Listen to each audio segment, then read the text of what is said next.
tiveram aquela entrevista com o cara lá do Spook House, né? Ah, cara, com tudo que eu estudo, e se o cara estuda budismo, ele vai saber que não é por aí. O que fica, que ele fala assim, as casas são mal assombradas. Seria muito zoado imaginar que essa super consciência que é a existência, que nós somos e tal, ia manter as pessoas ali, alma penada, tipo Annabelle rondando pelas casas. O que eu acredito que fica, o que são essas coisas assombradas, é esse miasma da mente, é essa sombra tão forte desse imprint mental que a gente deixa pra onde a gente passa. Mas isso não é nem tão concreto e nem tão óbvio quanto o jeito que eu tô explicando. Tipo, quando um monte de gente passa a ter medo de um lugar, aquele lugar fica esquisito. Ué, tipo Auschwitz. Sei lá, solta um animal selvagem ali. Eu não sei se ele vai saber que ali é um lugar esquisito e que foi um lugar de horrores. Mas a gente entra lá e se sente péssimo, porque aquilo mostrou o que havia de pior no ser humano. Como é que um ser humano pode chegar ao limite do inimaginável da crueldade uns com os outros. E por isso a gente se sente mal. E não porque a gente precisa expulsar espíritos dali e tal. Cara, eu sentia e eu apanhava e assim, aparecia marcas no meu corpo de quando eu sentia que eu apanhava de espíritos. E a partir do momento que eu não dei mais força pra esse tipo de realidade, eu não sofri mais com esse tipo de realidade, sabe? Que rola uma parada invisível tremenda ao nosso redor e que a gente pode explicar do jeito que quiser. Isso rola. Mas daí você diz assim, é o espírito da tua avó. E rola muito isso também, tá? Da sugestão, do tipo assim, nossa, Arthur, tô vendo uma senhora aí, ó, de cabelo loiro atrás de você. Nossa, ela tá muito bem vestida, ela tá sorridente. Quem é ela? Aí você fala assim, sei lá. Aí eu vou começar a jogar mais informação.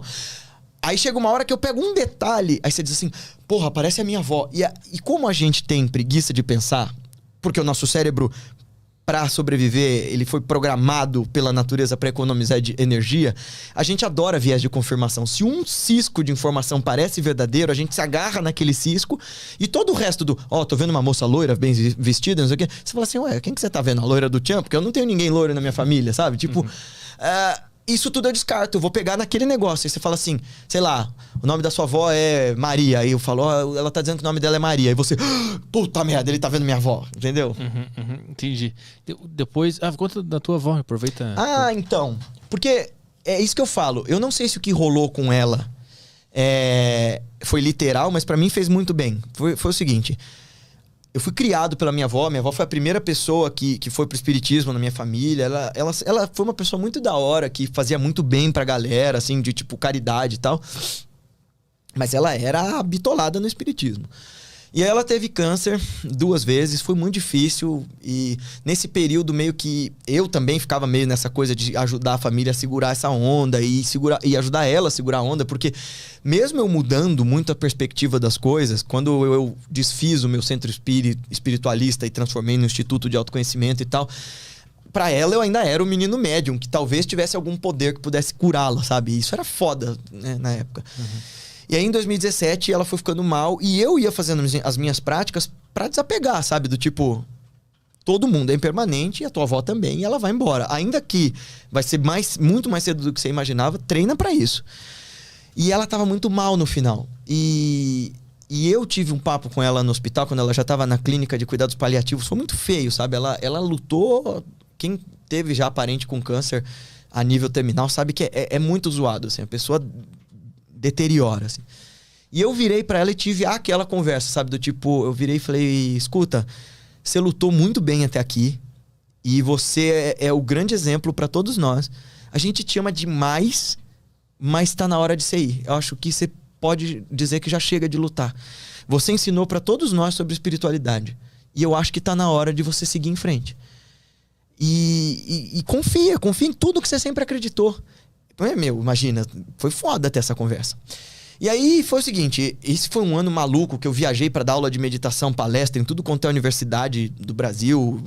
E aí eu tinha um retiro pra conduzir dentro da selva amazônica.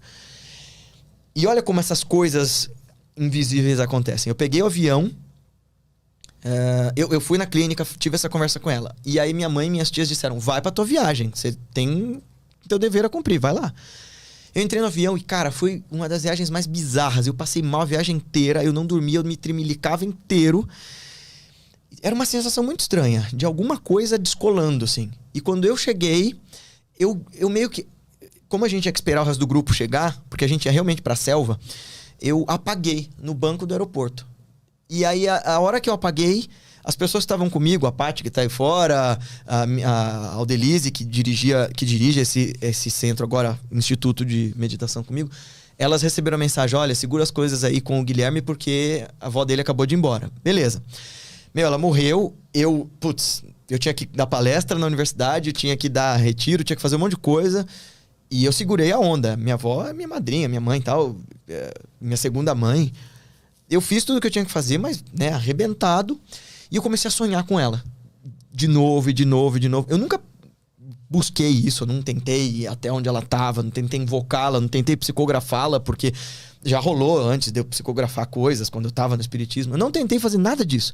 Só que eu sonhava com ela toda noite. E teve uma noite que, inclusive, eu falava assim: meu, eu tô com muita saudade, tá doendo muito você ter ido embora.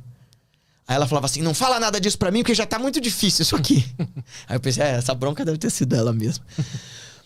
E aí chegou um momento em que isso já tava tão perturbador que eu sonhei de novo com ela e virei pra ela e eu segurei na mão dela e falei assim: escuta, eu te amo e eu vou te amar pra sempre. O que você fez por mim nunca vai se apagar, assim. As marcas que você deixou na minha vida me tornam quem eu sou. Mas pros bem de nós dois, tá na hora de você ir. E aí no sonho, ela ia pra um lado, eu ia pro outro. E eu acordei, e aí eu nunca mais sonhei com a minha avó. E aí assim, Arthur, um psicólogo ou um psiquiatra vai dizer: isso tudo é projeção onírica, e pode ser mesmo, mas funcionou. Isso é a parada que essas tradições antigas tinham, que nós perdemos, com essa coisa de querer explicar e reter e observar tudo de um lugar meio pseudocientífico. A gente perde essa dimensão do: eu não preciso explicar isso, porque funcionou. Se era o espírito da minha avó, era só um sonho que eu estava tendo, o fato é, dali em diante eu tive um amadurecimento inacreditável. E é aquele lance, né, do que a gente falou lá no começo. As dores, elas são inevitáveis, vão acontecer para todos nós. Sofrer com isso, aí é da tua conta. Eu me sacudi, fui atrás de uma terapeuta, e aliás, uma tremenda de uma terapeuta, e eu fiz questão que fosse uma terapeuta que não tivesse nada de espiritual. Sim, eu queria alguém ateu mesmo. Porque eu quero tratar isso a nível psíquico. E foi muito bom.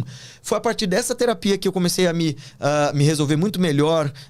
Aí saí da casa dos meus pais, me mudei. E aí, de fato, né, eu e meu marido passamos a morar junto e tal. Foi um momento de mudança. E o que foi o gatilho para isso foi a morte da minha avó. Não tô dizendo: foi bom que minha avó morreu. Nada disso. Mas a partir da morte dela, eu tive que me mexer. E isso é uma das coisas que a gente tem que entender com essa história de que a dor é inevitável, o sofrimento é opcional.